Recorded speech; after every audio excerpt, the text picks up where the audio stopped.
Welcome to the Public Voice Salon. We are a progressive dialogue on culture, politics, and the critical issues of our time. I'm John Bredin, and today we are very honored to be broadcasting at the German Consulate of the United Nations.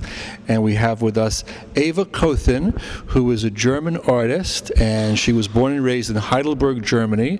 She is an artist, and she is also an art theorist and a professor of aesthetic education. And I met Eva at the Deutsche Haus about a few days ago, actually. She gave a wonderful lecture there, and I was very intrigued by different aspects of her lecture. We began a conversation during the wine reception afterwards, and we've been talking ever since.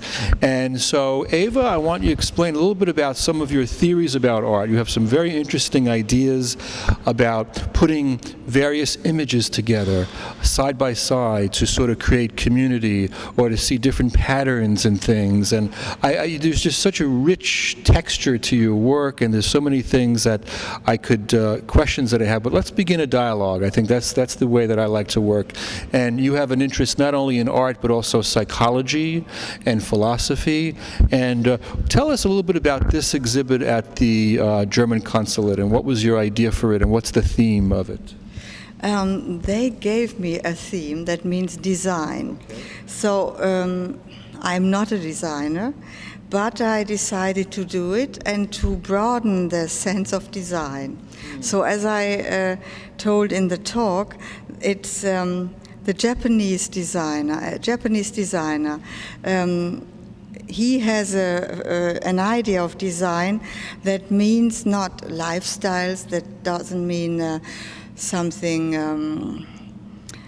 yes, as normally is considered as design, but it's a really existential way of living. So how do you create your surrounding? How do you feel in your surrounding? The atmosphere, all the things are around you.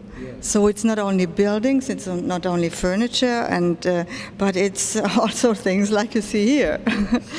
And they allowed me to do it like this, and so you can find a very not usual look from design, I think. One of the things, Eva, that I love, I mean, I was taking notes while you lectured, but and I spoke during the Q&A, as you recall, and I maybe I said too much because I was just so full of excitement about your ideas.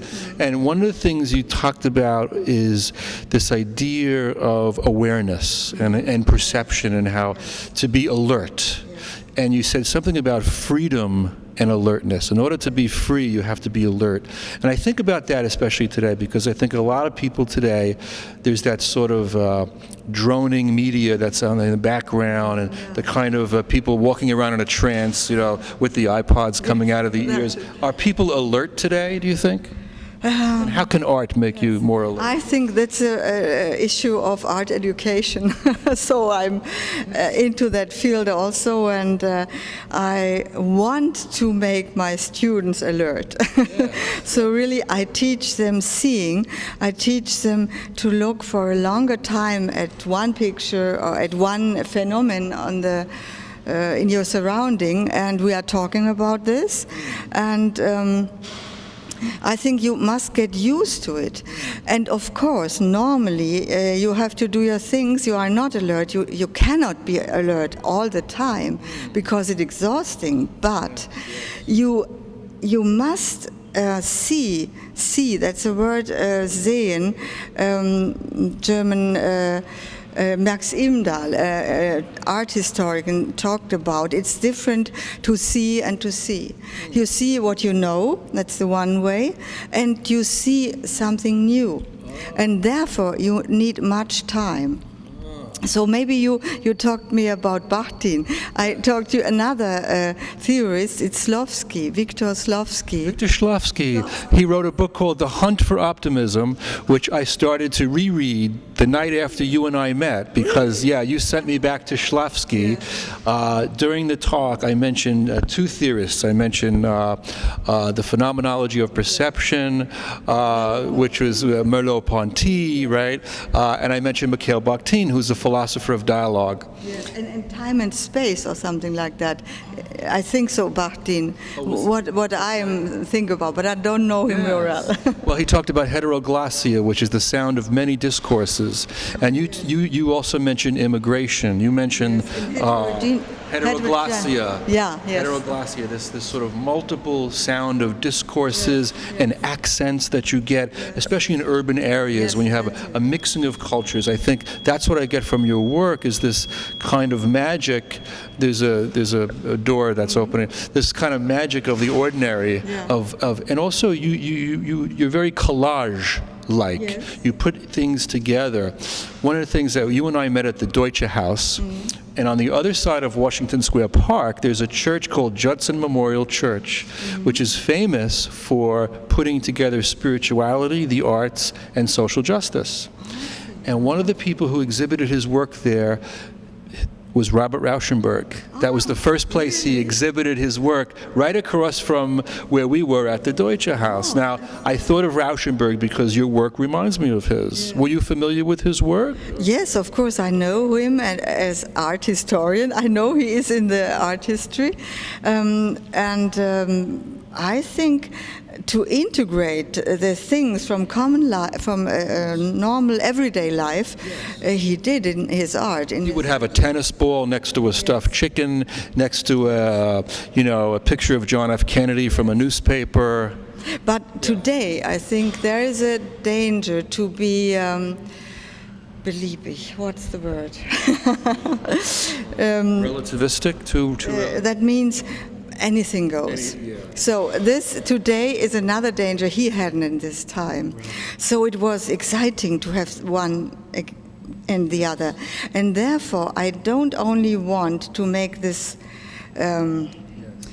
cuts, but also this pattern that connects, but not on the first view or not on the first look. So you must be multiple exposures. Yes. Yeah, and you must say, and that's Shklovsky again. Yeah. Shklovsky. He said, he talked about the prolong the process of reception.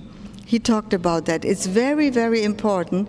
If you want, there's Ania. A friend just came. Hi there. When I lack of words. Okay, you can come. Okay, yeah. Maybe I ask. Okay. Yeah. We're very social people here. Yeah. Okay. And this is important today, that you have both. That you have the side by side of very heterogeneous things, but also you look for where is something, some new patterns you don't know before, but you have to find them. If you go into the open, you will find them, and not if you have ideas in your head which only want to be fulfilled. So you must really be open and perceive the world. So you're perceiving the world, you're seeing what's around you, you're noticing things, you're making interpretations of them. You're not just going through the life in a trance, you're paying attention. I am a phenomenologist in this way. Okay. So that's why I love educate our public now, because this is our show, the Public Voice Salon. We try to provide aesthetic education, so there might be people watching who don't know what phenomenology is. How could you say phenomenology and sum that up? In some words, it's to ernst nehmen. Was heißt ernst nehmen? That's very nice. Let's see. We're translating. What is phenomenology? I see. Wenn man die Phänomene ernst nimmt, you just take them for serious. Yes, maybe it's that. Yeah.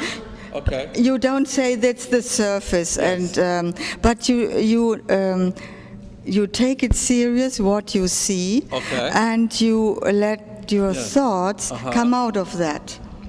So you are open to something new because you have no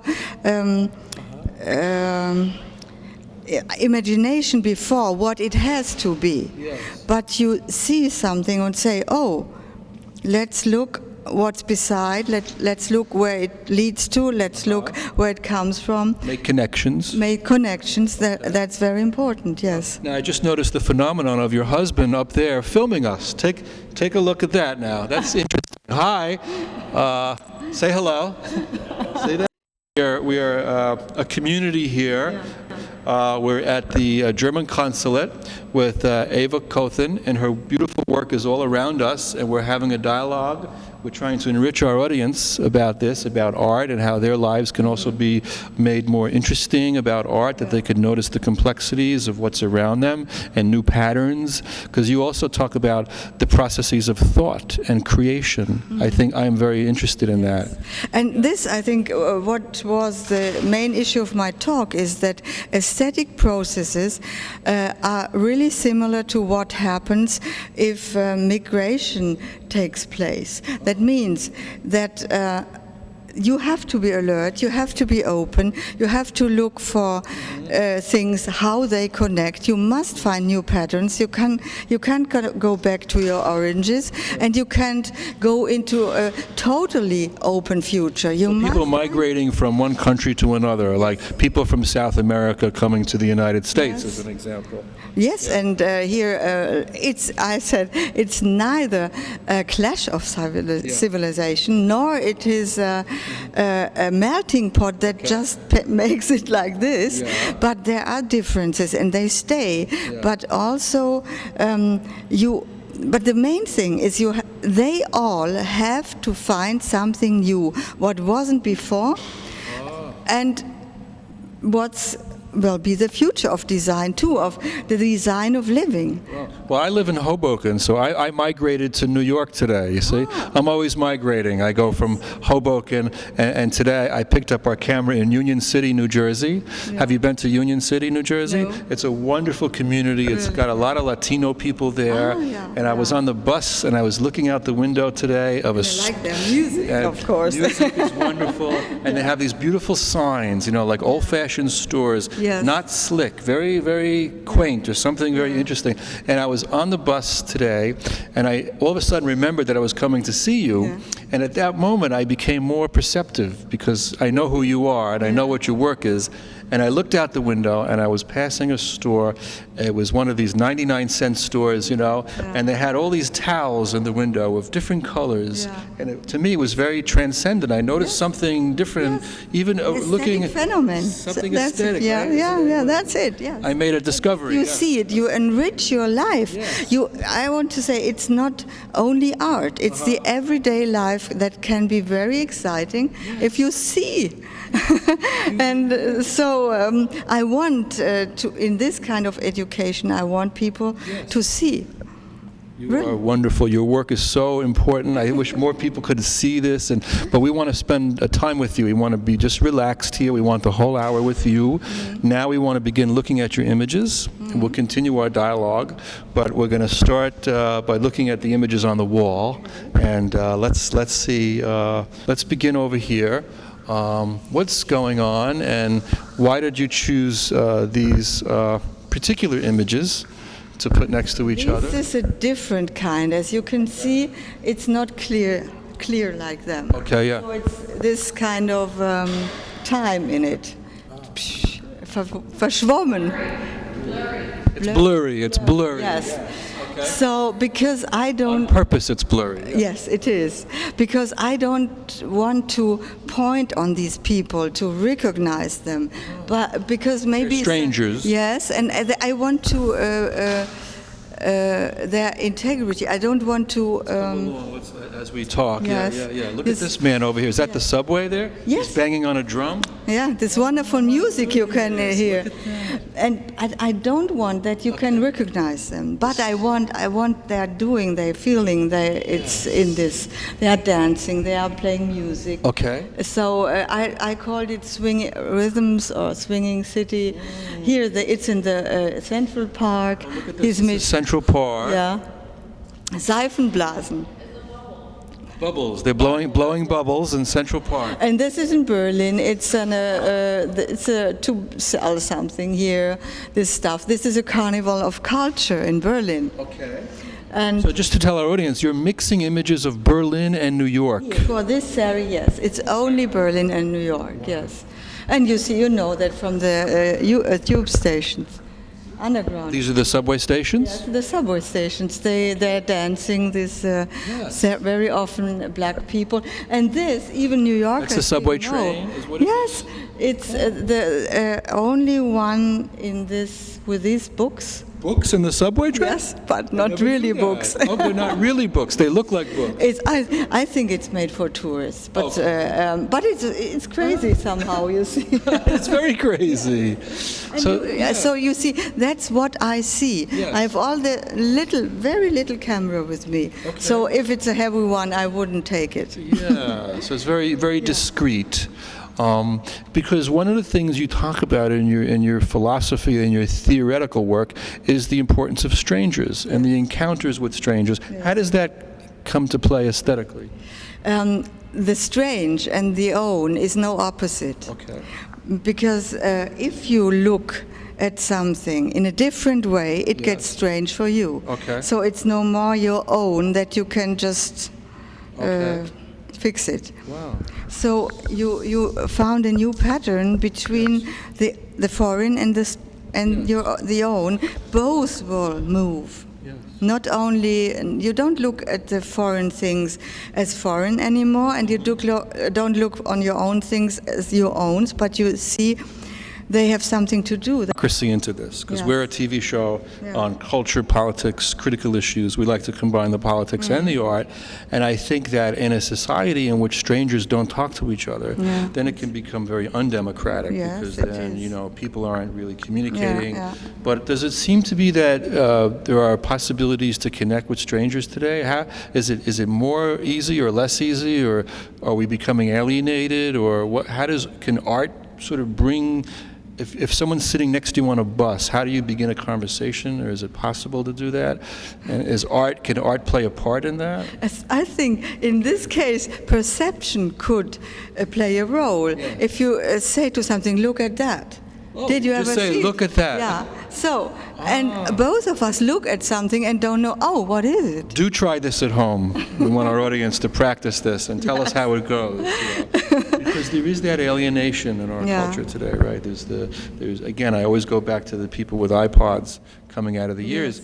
And They are for themselves. They are yeah. autistic in a way. That autistic. It's a selfishness kind. Yes. So, and I think you shouldn't your ears and your eyes, but you should be in connection with the world. Yes, It's a miracle. Yes, Anything that's can it. happen. Yeah, a German poet and philosopher. He talked of a wand of analogy. That means a wand is The magic wand. Yes, and if you have this in your hand, you can connect things you never thought this has something to do with this. So it's a renewal of your daily life. It's no more boring or dull, but it's Life exciting. can become more vital, and Yes, of course. you become less bored. Yes, and you can talk with people about something, and then if you start to talk, then different things came into the talk, and so you are in it. Well, we're in it now. You and I, we're in it, and let's get in it now. Let's jump in it. We are now walking on top of Eva's art, and this is okay to do this because we are in. We're now walking on the work. Like the Let's. foot of this Okay, that's it. slips into a person. The dinosaur. Look at the dinosaur. Is that at the Museum of Natural History? Yes, Okay. And this is the MoMA, and This is the MoMA. this is Is this a subway here? Yes. Oh, look, there's a subway car. Okay. and this is What is- a restaurant A- here in New York. Oh, it looks like a nice restaurant. Wow. Oh boy. Okay. This is a gallery in New York. This is a gallery. All right. And look at the woods over here, honey. Do you see the cliffs? What is this? Madrid. That's Spain. Okay. Spain, yes. Okay. And they have a new kind of covering walls with green. They're covering the walls with green. Oh, we love that. Not only the tops, it's the roofs are with green, but now the walls as well. Europe is so far advanced, I think, compared to the United States now when it comes to green consciousness. Well, there's a green party over there too. Wow. And so we're looking here at how they connect or how they collide or how they inspire each other. What sort of connections can be made here? Okay. Let's look at the cockroach. I want to see this cockroach. Now, Eva, you have a story about a cockroach. I see there's a cockroach there. Shall I tell you? Tell the story of the cockroach. It's a bit crazy. I found this in a design around in a lodge, in an apartment. Okay. And you look, it's on a book, Aesthetics in the 21st Century. And I think... So we're going back to the story about the cockroach, and you first told me the story of the cockroach at the Deutsche Haus. Very intrigued by it, especially because I have an interest in Kafka. Because Kafka was a writer, and he sort of, was very prescient in terms of certain themes of the 20th century that came after him, like totalitarianism, and how man has become like an automaton and running around like a cockroach. And now you have a cockroach. You saw a cockroach? I saw it in this apartment. I find it in this book titled Aesthetics on the 21st Century. And then I thought, this is an image, it's ugly, but it's only, it's something. I feel like I'm turning into a cockroach because this is the third time we keep having problems with the sound. Sorry, everybody, folks, because this is now you're learning about oppression, but we're trying to tell the cockroach story. And this has become a Kafkaesque experience. But go back to the cockroach story. Again, with this title, Aesthetics of the 21st Century, and I thought this could be somewhere in the middle of this installation, because it's a special kind of design. I found it. I'm a phenomenologist. That means I found something. I have the philosophy of finding something, not of constructing first, but finding it and seeing it, perceiving it. So I found it, I put it here, and then you can read things, but that was not the only thing. I was, of course, asked, is this very important for you in this installation? I said, yes, it's not the main thing, but I want to have it in. And then on the opening, a real cockroach. A real cockroach? Came, I don't know where from, I have testimonies. Wow. It came somewhere and it ran there and several people saw it, and then it was gone. It's very Kafkaesque, and I was explaining when we were having this conversation before that we had on our show recently a man named Tony Gronowitz, who's the Green Party candidate for mayor of New York City. And one of the things Tony likes to talk about is when we talk about nuclear weapons and the nuclear danger, he says, well, the cockroaches are going to inherit the earth because they will be the only ones that will survive a nuclear holocaust. So that sort of brings us back to a political standpoint, that art can liberate, that can make us more aware as people, and to discover our humanity, that maybe we can then start thinking about a more peaceful world, a more loving world that might be. You say something also about... therefore, I think it should be such a thing in an installation, because people see it, even if they hadn't this event, that this real cockroach, but they think, why is this here? Why is it beside this? This is an artwork that has a like a mutation of a girl, so it's a different kind of thing. So you just can think about these things, and I want people to have their own thoughts and feeling if they cross this and go here and have a look, and so for me it's good. Wonderful. Well, I'm getting a very magical sense from you, and how reality can really come alive for us in a more interesting way. This idea of finding art as you walk around and you see something, wow, like it's not like you're creating it, but it's there already.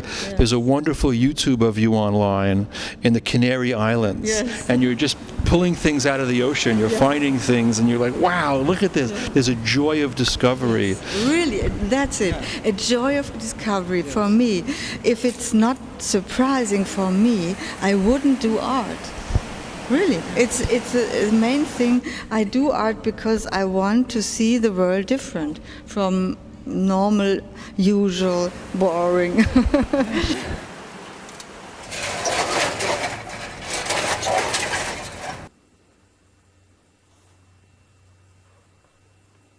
And even also my thinking is influenced by that. As I said, between art and science, also it's another look at the world, and it's just as important than to was heißt vorhersehen. Come on, let people see you. Let people see you. Come here, come here. You're a nice person. We want you to see our audience. Say hello. What's your name? What's your name? Anita. Hi, Anita. And actually, to say something, this is how we met. So this pictures kind of brought us together. We opened a conversation by, kind of being at the exhibit because we have not met before. So here I am. How quick things can develop because of photography and art. Back at the consulate. Now back to your, what was the sentence now? Maybe it's going to be easier to translate. I forgot the sentence already, but it's okay. We're here. This is a new existential reality. Yes. So what were we saying? I said, you said it's the finding. It's the finding, and I said it's the finding is something different as to construct something that you know before, that you have a plan and fulfill the plan. So that means that's again alertness and openness. If you want to see something new, you must leave these plans behind. You and have to be open make a and perception. have the openness of just looking at something differently, I think, rather than being just stuck in your little path, which in New York it's becoming so easy to do. Very easy to get stuck. Living in New York is like you have your little path and you're walking on it. So it is refreshing. Well, the next time you come to, are you a New Yorker? Well, yeah. And you're in Germany. You're in Berlin. Berlin, Okay. yes. The next time you come, and I encourage you to see places like Jersey City, New Jersey, which has a wonderful art scene that's not Manhattan. Blessedly. It's really not pretentious. It's much more open. There's a sense of creativity. There's a sense of openness. I'd love to And see also in Newark, New Jersey. Claudia and I went on the Newark Open Doors Gallery tour last Saturday. We went all around Newark. Now, Newark has had a lot of poverty and a lot of problems, but the rents are cheaper, and artists who are more cutting edge and creative are discovering these enclaves. So what is the difference between like the city and the corporatism and the rise of rents, and how that affects even perception? I don't know that so much. Maybe I think on the outskirts in every borough, even in Brooklyn, you have the same stuff going on. Like I've been to, they had like studio days in Brooklyn and Bushwick or something, I don't know. So we went there and it is very different. A lot of artists cannot afford to live in the city, so the financial part, obviously, it is in New York itself. Can't talk about other cities, but in New York itself is a huge portion of surviving as an artist. You have to remove yourself, whereas I think it is actually better because it is so much going on in the city, and as an artist, I think you need your time away to do your own work in some parts. So the art market period, my opinion is that is shifting, and a lot of people see art as an investment. I use it as an investment tool and not really for what it is, but I think that's taking this whole topic to a whole different interview. Thank you for being a part of it. You're welcome.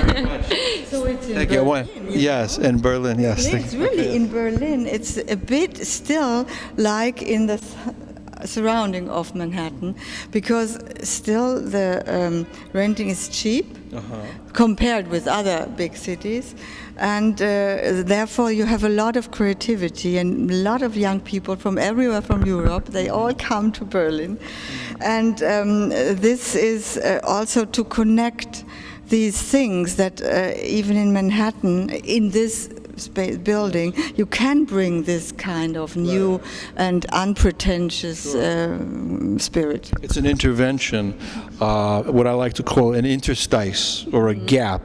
Even in a system that seems completely closed, you can make something happen. There's some wiggle room. And we're going to wiggle over here to the wall, and we're going to see some more of your wonderful images that you've captured, and maybe you can talk a little bit about them. With the one in the middle, Claudia, we'll get that one. Could you talk a little bit about this image and what is going, where is this? And we have to, okay, yeah. This is another. There's 3 images side by side, so we're seeing the juxtaposition of 3 different completely, and what are they? It's a park in Berlin. It's in Treptow in the east, the former east. Yeah. And this is an old Luna Park. Oh. So it's for having fun. Like a carnival. Yes. Carnival. Old Achterbahn. How you? Roller coaster. Okay. And there's a monster. You go into the monster's mouth. Yes. And this is in the same park, and there are swans from boats like swans. Boats like swans. Yes, and he kisses the swan. That means he just is behind. Kissing the swan. Okay. Not really. Well, is that the but prince? in this picture, yes, you have ideas like that. Yes. And this is an old like a gas station. Gas station in East Germany. Okay. So you find things like that in. So it's rotten. It's gritty. There's a charm to grittiness. We love it. We don't want New York to become so homogenized and perfect. We love the gritty. No perfection is not good, folks. It's closed. Perfection is closed. Where do totalitarian. Right. How do we find the gap in perfection? You I don't. can't find any. No, that's wow. it. Yes.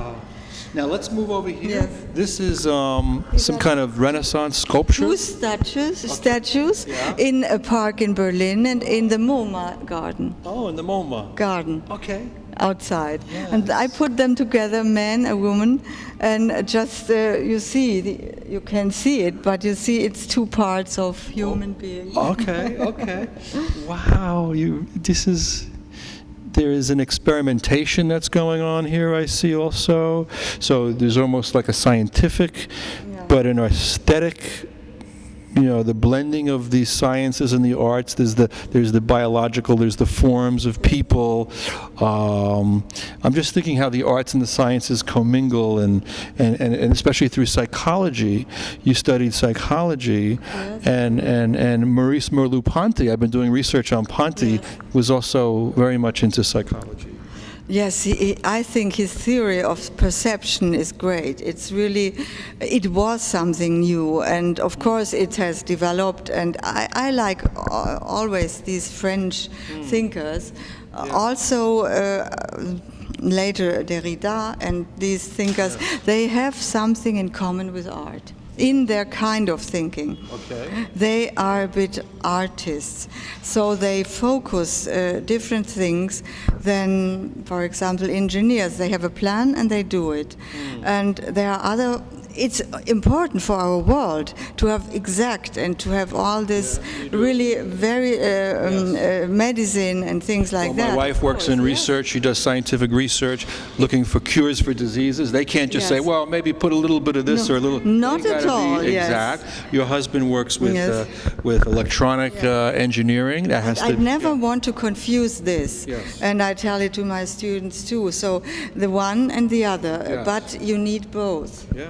And that's you need knowledge, exact knowledge, overview and analytical spirit, but you also need creativity and to be open for something what you didn't know before. So and that's its art that you find these new things.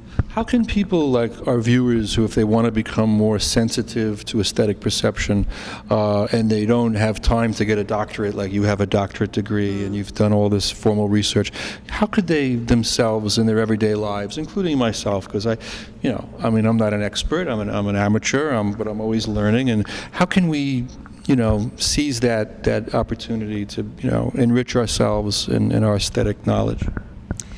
I think it maybe sounds simple, but it's to walk through your everyday surrounding with open eyes, and whenever you can. It's not always possible. You have to get your bus. You have to go them somewhere. Okay. But you need to have these times that you have a real a look like a child that wants to see something and wants to to know the unknown. Yes, they want to get contact with something. You see, there were childs on my exhibitions, and they were rubbing on this and say, "Hey, here." They didn't want to go off. Wow. So grown-up people say, "No, I don't want to go into it." Grown-up people are suspicious of things that are, confusing, or they're not quite. Now let's take a look at this image over here. Where is this one? This is in Berlin too. This is in Berlin. Okay. Yes.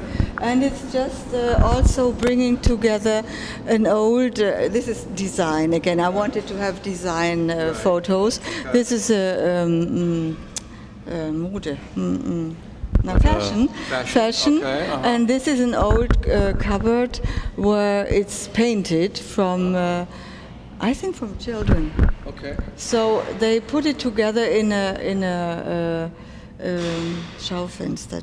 So this was already side by side. You just This I put two. It's always two. Yeah. It's never one. Okay. And so I put them together to have one, this pattern.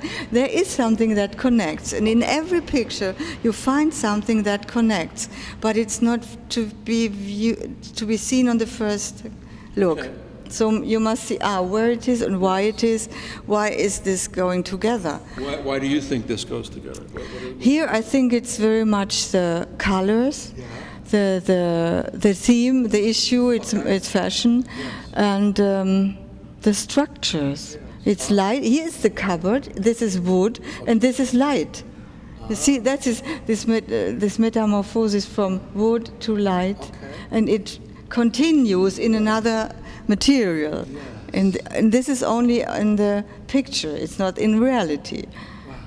So that is a phenomenon like this. You can find. It's not the reality. So art is a construction. Art is something we have to realize it, and in itself, it's like an enriching process. It could actually enhance reality. You say something about how this kind of work actually can change the very existence of how things are. In other words, by putting things together, by making new connections, the reality itself is not set in stone. And I think the word is contingency. That's a word that's very important to you. Yeah. Describe what contingency is, and how does that affect your work? Contingency means that something can be like this or different, and you can decide what you make out of it. So your every day is contingent because you don't know what will be tomorrow, and now you must decide how you encounter what happens to you. You must have eine Haltung. Was heißt Haltung? Eine Haltung zu etwas haben.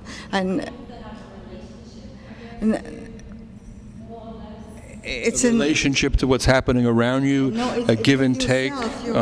You have a special, you have special relationships to what happened. It's not a habitus. I should look up this word. Well, here's an example. I want to just explain. The day before that we met, I was in Union City. I went to pick up the camera. Okay, and I was in this town that, again, was at this, there's a lot of Latino people there, and I was in a Venezuelan cafe, and I was sitting outside, and I was reading a book written by one of my NYU professors, Gordon Pradle, and he wrote a book called Literature for Democracy, and I was reading about this, it was a chapter called The Dance of Conversation. So the metaphor of conversation as a dance. Yes, that's a very good metaphor. Beautiful, right? Yes. So, and one of the things he said was that to get away from certainty, Too much certainty in a conversation can take away that playfulness. To It's keep no it, dialogue. there's not a dialogue. It's like, oh, this is the way it is. And it seems like so much of our discourse in our country now has become a discourse of certainty, and we're losing the hypothetical, the play, the what if, The possibilities. the sense of possibilities yes, opening that's up. it. So there's- I agree totally. Yes, yes. So even your art is like a conversation, and so it could enhance the way we talk. I'm always trying to figure out, because I'm a dialogue person, you know, and I'm trying to have better conversations. You see, because there's ambiguity, there's ambivalence, so nothing is really fixed. This has to be looked at like this. So I found this in Tokyo. It's in a playground or something. I see. Okay. Later on, we'll take a picture. Just an example. You can find something. So that means this, and I don't want to. I haven't the message. Yes. There is no message in it, but there are a lot of thoughts and a lot of perceptiveness in this. Of course, yeah. There's a lot of potential energy that could be unleashed. Yes, the potential. The potentiality. Now, one of my favorite quotes about art is from Emily Dickinson, who was a poet, who said that imagination lights the slow fuse of the possible. Isn't that a beautiful quote? Now, and also another person for me is Virginia Woolf.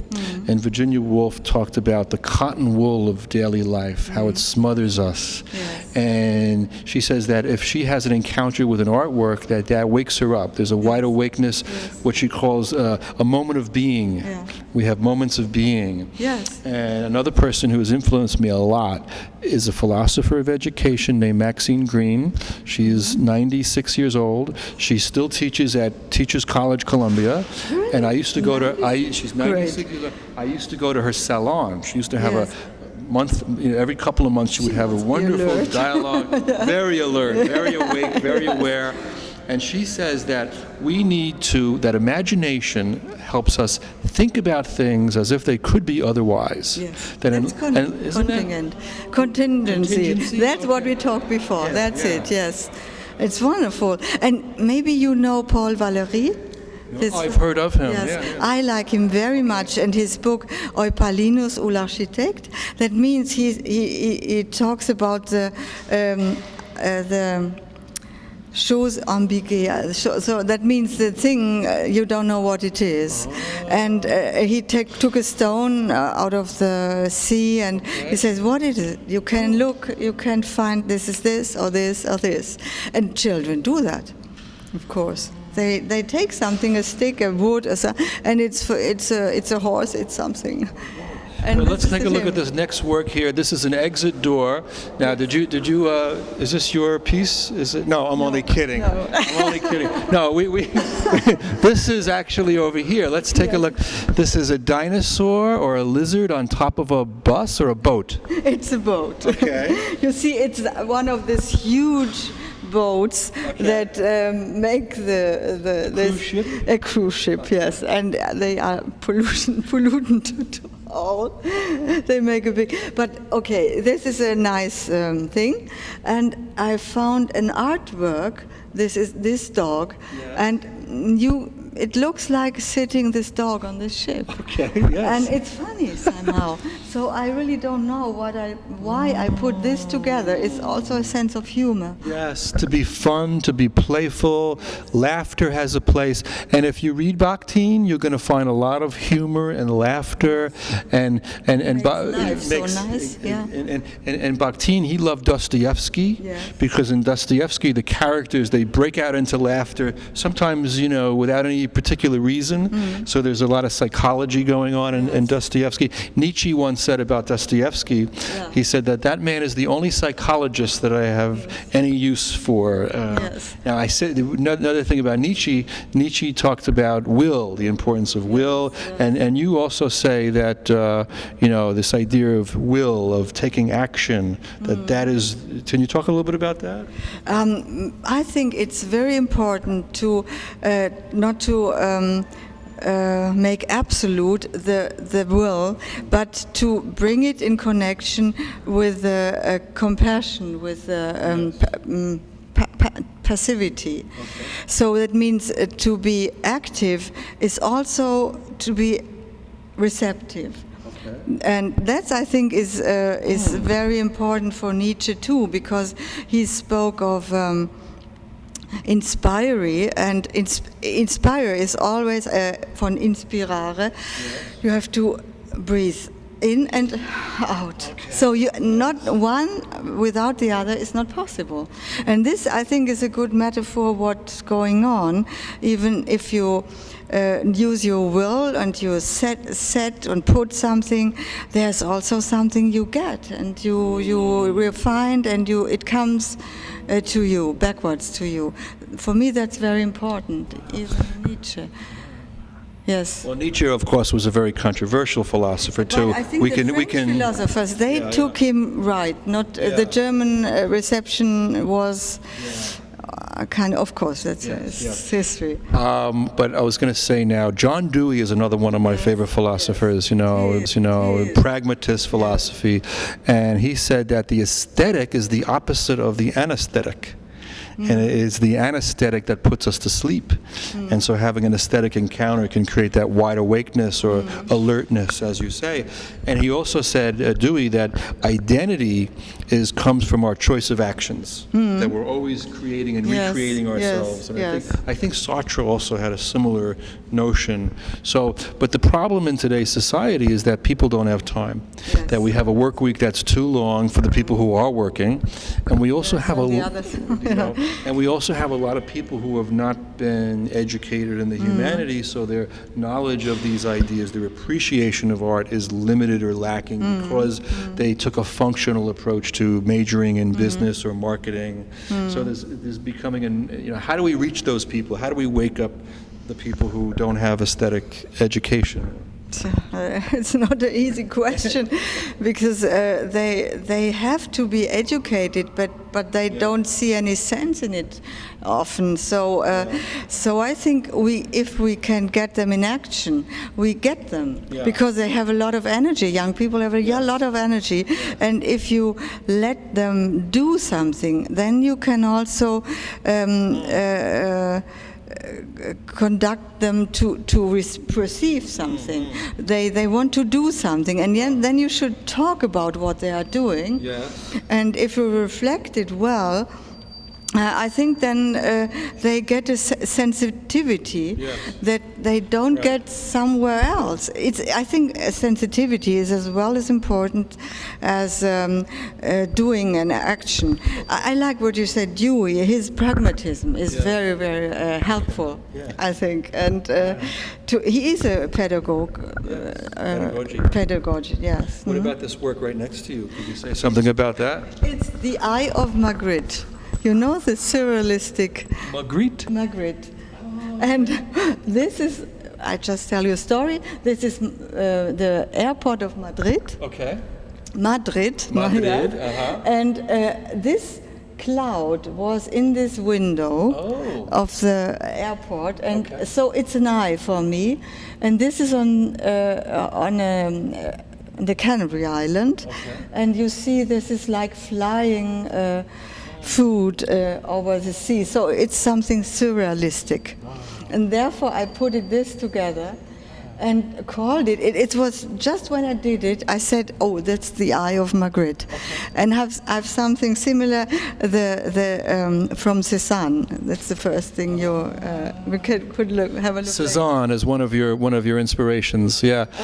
Painting. In painting. Let's walk over here. Let's kind of move around. I like the idea of movement, and you and I, are moving now. We're moving around. We're looking around. We're talking, but also you talk about you have an interest in performance art. Is that correct? Yes, I do performance. Tell us a little bit about that. What kind of performance? I call it actions, but it's performance. For example, I did it with Baroque pictures, huge Baroque pictures, that large, 2 meters and 150, and I put them together, and I let people walk on it. And it's, Baroque. It's like music. No, it's really the rich. No, Baroque forms are very Okay. Very rococo or something very ornate. Very. And then there is a wonderful contrast if you put flour from the bread on it. It's totally covered, and then people make traces in it, and they slowly discover what's under it. That means that's the emptiness and the opposite, the richness. And this gives them an idea by experiencing it, what it is, this Baroque thing, and then to cover all the emptiness that you have in the Asian culture. And people have, from Asia, they have a different access to Zen and to these things. So they find it... we have a photograph here. Look, your husband's coming to the rescue. Look, Fred is coming here. Fred? Oh, that's nice. Yeah. All right, let's look at the camera. Can show that maybe. Show that to the camera. Okay. That's this performance, for example. Okay. It's one of these.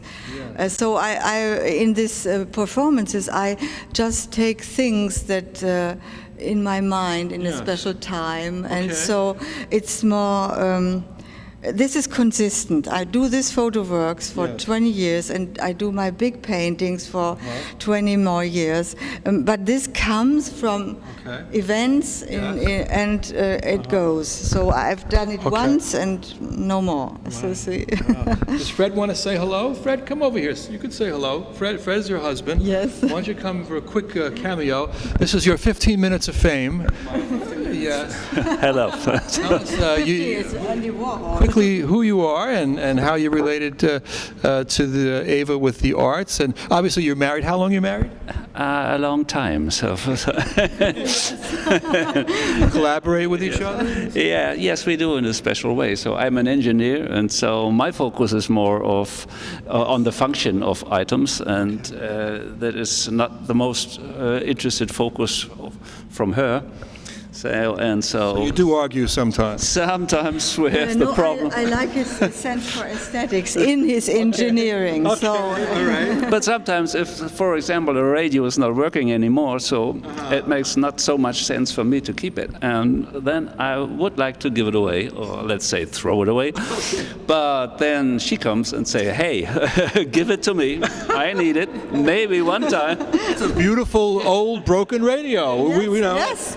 Of course, and then You can maybe make something out of it. Yeah. yes, and I learn, and someday it is a part of an artwork and gets a new value, and it has a real new value. So I learn a lot. And That's nice that that's you say nice. that. So, Well, thank you very much for but your. it doesn't work every time. Okay. Appreciate that, Fred. Thank you. So it's interesting because Claudia and I are also a creative couple. We collaborate on our TV show together. Yes, I wanted to know We really how. do. We sympathize, and we understand because Claudia is more of a science background, but now she's getting more into the arts, And literature, But she keeps me on the ground with the Yes, science, a little that's bit, so I don't float too much up into the clouds. The same. So I would love to fly there. Yes. It's a nice balance that we have here. Just what you said is a reason to put things on the floor. I want to get ground. I'm a person who likes to fly and easily flies somewhere. And I do it with photos, and I also do it, you see it like in this big things where they have a counterpart. And I'd love to read yeah. this if they translate that Yes. into English. I would really love to read it. But you see, this Images are beautiful. Yes, this is a part on the floor. I want to go back to the floor in a second, but first let's look what's behind us. Very quickly, let's just take a look. This is a stairway. Yes, this is I think it's in Vienna. Yes, and this, maybe you can recognize it. It's a closet in Tokyo. A closet in Tokyo. Oh, I've been there many times, actually. No, I'm only kidding. So, if you see it, but I don't want it to see it on the first look. So I put it around in this kind. Right. If you have it on the floor, you can go around. But here I give you this direction, and you cannot hang there and see it in the other way. My goodness gracious, you're teasing us. Let's look at the next one. These are boots and... These are things from everyday life. This just... Okay. I found something, and this is an exhibition that's the same thing as there. Okay. I found this on a garage. This is in MoMA, and this is on MoMA. Okay. We're going to just wrap up. This is crazy, aesthetic, but beautiful, and we just want to capture you feel all the right on swirling. this floor? I do feel all right. Oh, that's nice. Incredible. I want to see the aesthetic. I want our audience to know what it feels like to be here at the German consulate with Eva Koethen, who is an incredible artist, art theorist, an aesthetic educator who is teaching us how to think more aesthetically and how to make new connections and experience and how to enjoy life with more pleasure and a greater sense of being in the moment. Being in the moment. Being in the moment. Yes. So we only have how much time, Claudia? A few seconds left. About 2 minutes left, so we're moving towards our closing. I want this to be your moment here. This is to speak to the world, to speak to New York. What has this experience been like? To be in New York. Yeah, to be here with this exhibit, and some final thoughts to the world about art and about your work and about what it means. Oh, that's I know it's too a big much one. to Sorry for 2 minutes. But I think to be in New York is a very dense experience. Every day you have stories, you have new stories, you have biographies, you meet people somewhere, you get in contact. But I think this, what I show here, I experience in every day in New York because I'm open and I am here not in my normal working process, so I can be open, and I see a lot of them. What I put it here in walking in Manhattan, in meeting people, and no, students I didn't have here, it was another time, but my first exhibition, Just Paul, came at Parsons Gallery. The students were really, they thought this were about construction sites, and this were the students who said, oh, I fell down in this hole. You remember? Hi, Paul. So really, it's a combination, it's a union of art and everyday life, what I find here. Wow. This is incredible. I think you're a wonderful teacher. It's been a pleasure and a privilege to be with you here, Eva Koethen, at the German Consulate. I'm John Bredin for the Public Voice Salon. Thank you, everybody, for watching, and enjoy. Thanks.